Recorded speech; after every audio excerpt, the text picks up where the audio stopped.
Frank Klose covers baseball for 97.3 ESPN.com, sportstalkphilly.com, and he's got the Phillies mailbag. Phillies made a little minor trade today, I believe, was with the Mariners. I mean, they're just switch-swapping. Actually, I believe he's going down to AAA, but Frank can give us the details on this little trade the Phillies have made.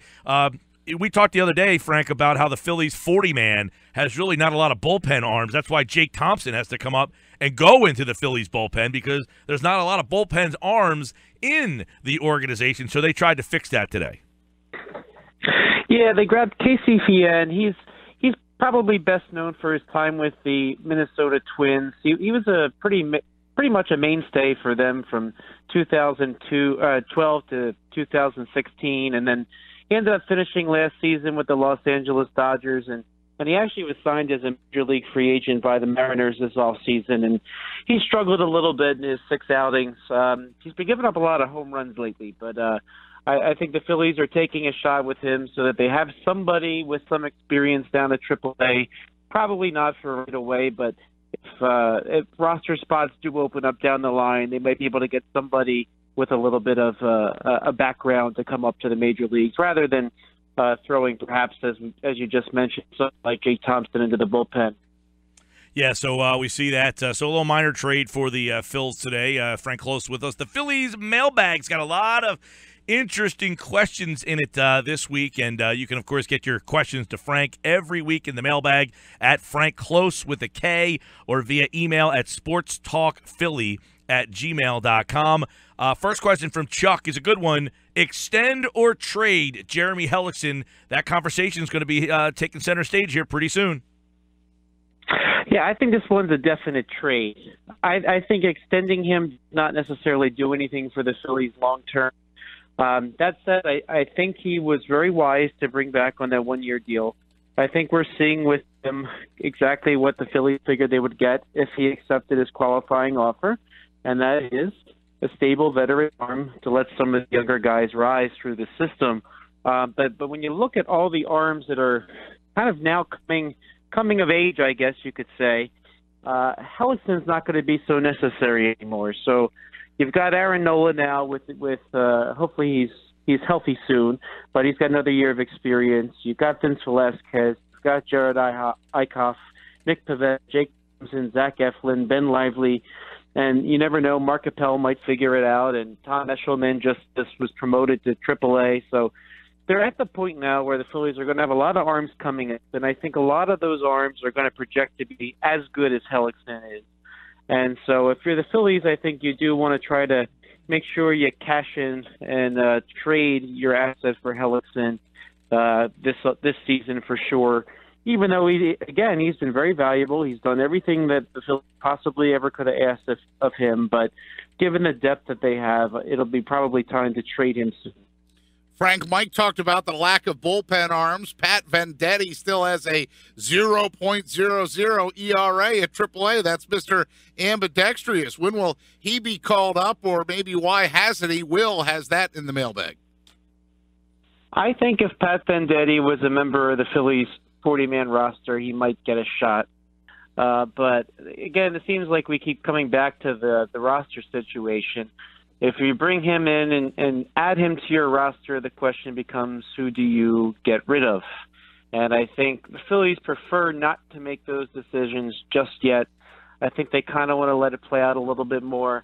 That time could be coming sooner, because if you consider that the Phillies don't have a left-handed reliever other than Joely Rodriguez, and Vendetti can give you some outs from the left side as well as the right side, he might be somebody that they look to add. But it's kind of hard looking at the 40-man roster to figure out who you want to cut in favor of Pat Vendetti. And you know, maybe one reason why they added Casey Fien today is that they realize if they start cutting some arms and the ones they bring in don't work out, they need to have some more down at AAA that could serve some sort of purpose. So it's, looking at the 40-man roster, you might want to ask the question about a few of these arms. Is Mark Appel doing anything at AAA that would allow the Phillies to slip him through waivers, or is he going to be still kind of an intriguing name for a team and they claim him These are the types of things they need to think about to figure out where they're going to get a roster spot. Or if they sent Luis Garcia down and they added Leiter Jr. to the 40-man roster and Leiter stuck around and Garcia didn't, is Garcia somebody they want to consider removing from the 40-man roster? So there's going to be a point relatively soon where they have to figure out something in terms of the roster. Now, Altair Garcia is going to come back from his suspension probably not till the end of next month, but they'll be forced to make some decisions, and I know they try to put him off as long as they can and keep as many players as they can, but they really need to either get really desperate for help or they need to suffer an injury or something along those lines before you're going to see somebody like Pat Vendetti added to the roster. But I think as much as they're struggling now in the bullpen and the fact that they don't have a left-handed reliever besides Rodriguez, that time could come sooner than later. Frank Klose with us. The Phillies mailbag is open. Frank, I was one of the people freezing it out up there at Citizens Bank Park on Sunday, and Aaron Altherr was not in the starting lineup, but he had an impact on the game. Full disclosure, I was already eating dinner at a local diner by the time that he hit that ball yard. But Steven in the mailbag wants to know, is Aaron Altherr the real deal? What's his future with the Phillies? I always really, really liked Aaron Altherr. I always thought he had a lot of tools, and some ways you don't know when you have those tools if they're going to be the next 5-tool player or they're going to be the next John Mayberry Jr., he reminds me of Mayberry a little bit just in the fact that Mayberry had some nice defense and had some power and some skill. Now, Mayberry never put it together. But Aaron Altherr, early on, he seems to be putting it together. And for me, the question is going to be, now that the league is seeing him a little bit, they're seeing the types of pitches he's hitting, they're probably going to be eager to adjust to Altair. And then the question will be, can he adjust back? And, we saw all too well with Dominic Brown. The league adjusted to him. Brown never found his way after that, and off he went. And, he hasn't been in the major league since. In fact, I don't even know what Dominic Brown is doing right now, right? It wasn't that long ago, though, that he was an all-star for the Phillies. And the league will catch up to you. And we're kind of seeing some of those struggles now with Tommy Joseph that, they're going to get you, they're going to get a book on you, and every opposing team is going to be able to watch your film and see what types of pitches you're excelling at and ones you're not.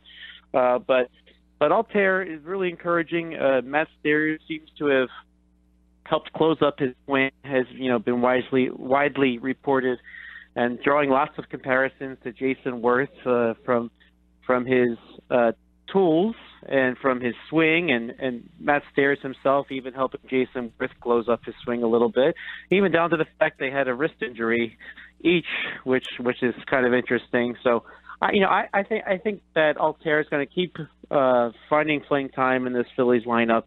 Hopefully he stays healthy. I mean, that was when he dove and injured his wrist the other day. I had flashbacks of spring training last year when he tore his wrist. And I was really worried at the time, sitting at Citizens Bank Park, that he had done something that was going to be season-ending. But provided he's healthy, I think he's going to get a lot of playing time. We're going to see how well the competition adjusts to him, because I could bet you money that Matt Albers is not going to throw him the same kind of pitch next time. By the way, Dominic Brown's at AAA for Colorado right now. So the Rockies, they tweeted me the other day about their hail out there, but that's a whole other story. Yeah, there you go. And he had gotten hurt or something, because he wasn't with them for a while. I couldn't figure out where he went. Well, here's a couple things. Number one, Altair, he's an interesting guy. Jason Worth said he reminded him of him, and I can see the similarity. They're both tall, lanky guys, which typically doesn't translate well to baseball players. Tall, lanky dudes, you don't see a lot of them playing baseball. They've got a similar swing. But I want, if you have a comment on that, go for it, Frank. But my question really is the impact that you've noticed so far of Stairs as the pitching coach. Like, who has it helped? Have you noticed certain guys' approaches being different? So can you quantify at all the impact of Matt Stairs?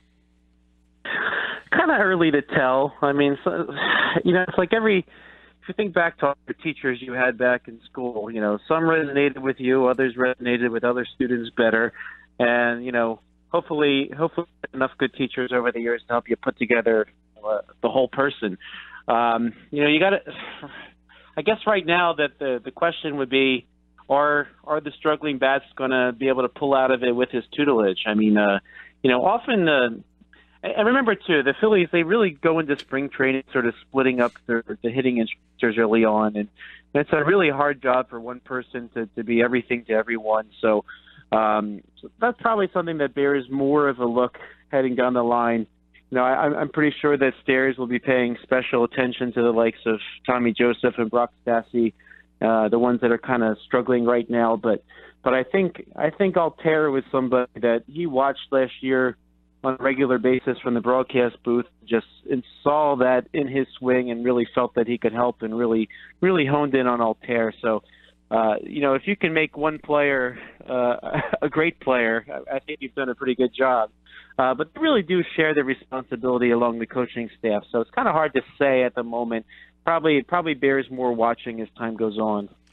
Frank Klose, 97.3 ESPN.com. He has the mailbag up there right now with all a little further in depth on all of these questions. Plus, he's got a story on the Braves releasing former Philly Ryan Howard, along with the trade the Phillies made earlier today.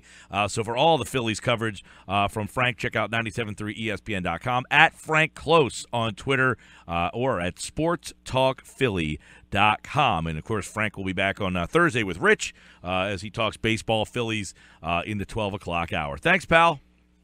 Thanks, gentlemen.